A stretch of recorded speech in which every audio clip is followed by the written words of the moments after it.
ইন্ডিয়াতেও কিন্তু এমন অনেকগুলো পৌরসভার বর্জ্য ব্যবস্থাপনায় কিছু ব্যবস্থা রয়েছে যেটা পাবলিক প্রাইভেট পার্টনারশিপ মডেলে চলে। অর্থাৎ আমি পৌরসভার পক্ষ থেকে জমি দিলাম, তাকে জমি ব্যবহারের অনুমতি দেওয়া হলো, ময়লা নেওয়ার অনুমতি দেওয়া হলো।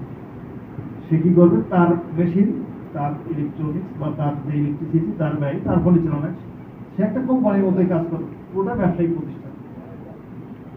ময়লাগুলো শুধুমাত্র পৌরসভা দেবে। সেখানে আমাদের কলাপাড়াতে বললেন প্রায় 15 টন প্রত্যেক দিন ময়লা ওঠে।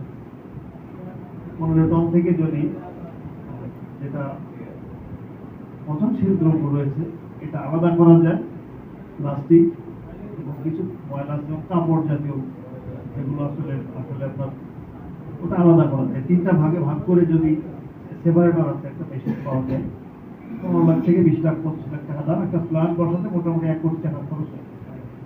1 কোটি টাকা খরচ করে কেউ যদি কোনো ব্যবসায়িক উদ্যোগে আসতে পারে, 30 দিনে তার যদি 1 টন ময়লা করে প্রত্যেকদিন পান, প্লাস্টিক 1 টন, হাফ টন যদিও পান, কিন্তু খুব একটা প্রফিটেবল একটা বিজনেস। বাকিটুকু যদি উনি সার হিসেবে বেঁচে দেন, মানুষকে ফ্রি দিয়ে দিলেও সমস্যা নেই। শুধুমাত্র যে প্লাস্টিকটুকু হয় এইটা দিয়ে কিন্তু তার মানে লাভজনক মডেলে চলে যাওয়া সম্ভব। সেটা মাসে 3 থেকে 4 লক্ষ টাকা কম নয়। 1 কোটি টাকা বিনিয়োগে যদি 3 থেকে 4 লক্ষ টাকা মাসে পাওয়া যায়, সেটা কিন্তু খুব বাংলাদেশের প্রেক্ষাপটে একটা ভালো বিজনেস মডেল। এই উদ্যোগ নিয়ে যদি কেউ এগিয়ে আসে, আমরা কিন্তু পৌরসভা থেকে তাকে সহযোগিতা করতে পারি। রাখার দায়িত্ব পৌরসভার, ওই রোড লাইটিং পৌরসভার, রাস্তাঘাট পৌরসভার, ড্রেন পৌরসভার, এগুলো দায়িত্ব মূলত পৌরসভা। এখন পৌরসভা তো সকল টাকা খরচ করার মতো পৌরসভার কোনো টাকা থাকে না। পৌরসভা চলে পৌরবাসীর ট্যাক্সের বিনিময়ে। একটা টাকাও বেতন দেয় না পৌরসভার। এই যে ট্যাক্স যেগুলো কালেকশন হয়, আমার মনে হয় মাসে 2-3 লক্ষ টাকার উপরে বেতন যায় বা এরও বেশি হতে পারে। এই বেতনগুলো সবই পৌরসভার এই মানুষজনই আমরা দিই। আমাকে আমরা ইন এভারেজ কিনতে পারছি আর কি। সেই হিসাবে একটা বাজেট দিয়েছি। 2টি ভ্যান গাড়ির বডি, শুধুমাত্র বডি আমাদেরকে পৌরসভা প্রদান করেছে, শুধু বডি। সেই বডির মূল্য আছে 8,000 করে। সেই 16,000 টাকা আমরা এখান থেকে ডিডাকশন দিয়েছি। তার মানে আমাদের এই বর্জ্য ব্যবস্থাপনায় 7টি ভ্যানের উপরে আমাদের ইনভেস্ট আছে 5,30,000 টাকা। এরপরে আমরা বিভিন্ন পর্যায়ে বালতি কিনেছি 35টি, মানে 3,500।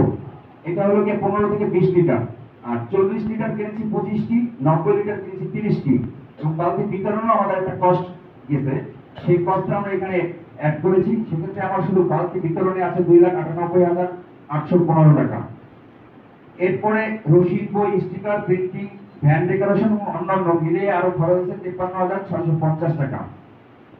অফিস উপকরণ আছে টেবিল, চেয়ার, ফ্যান, লাইট ও অন্যান্য আইটেমের সামগ্রী বাবদ এটা আছে 70,737 টাকা। মাইকিং বাবদ আছে আমাদের 9,100 টাকা।